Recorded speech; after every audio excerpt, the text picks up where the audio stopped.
ആഘോഷങ്ങൾ, പ്രത്യേകിച്ച് വിവാഹങ്ങൾ നമ്മുടെ ജീവിതത്തിലെ സന്തോഷകരമായ സന്ദർഭങ്ങളാണ്.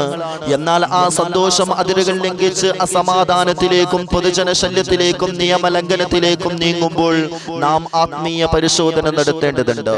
വിവാഹം എന്നത് രണ്ട് കുടുംബങ്ങൾ തമ്മിലുള്ള ഒരു ബന്ധം മാത്രമല്ല, സമാധാനത്തിന്റെയും പവിത്രതയുടെയും ഉടമ്പടിയാണ്.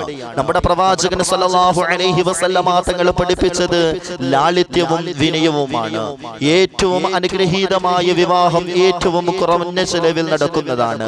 ചില വിവാഹ ചടങ്ങുകളിൽ നാം കണ്ടത് ഒരു ദുഃഖകരമായ ഒരു പരമയാഥാർത്ഥ്യമാണ്. ഒരു നിസ്സാരമായ പടക്കം പൊട്ടിക്കൽ തർക്കം സന്തോഷത്തിന്റെ സദസ്സിനെ സംഘർഷ ഭീകരമാക്കി. ആളുകൾക്ക് പരിക്കേറ്റു, കേസുകളായി. വിവാഹ വീട്ടിൽ പോലീസുകാർ കയറിയിറങ്ങി ആ വീട്ടുകാരുടെ സന്തോഷം മുഴുവനും ഇല്ലാതെയായിരിക്കുന്ന ഒരു സന്ദർഭം. എന്റെ പ്രിയമുള്ള സത്യവിശ്വാസികളെ, എത്രയോ വിവാഹ ചടങ്ങുകളിൽ സന്തോഷകരമായ ദിനത്തിൽ എത്രയോ ആളുകള് സങ്കടത്തിന്റെ പേമാരി പെയ്തിറങ്ങുന്ന ഒരു കാഴ്ചകൾ നമ്മൾ കണ്ടവരല്ലേ.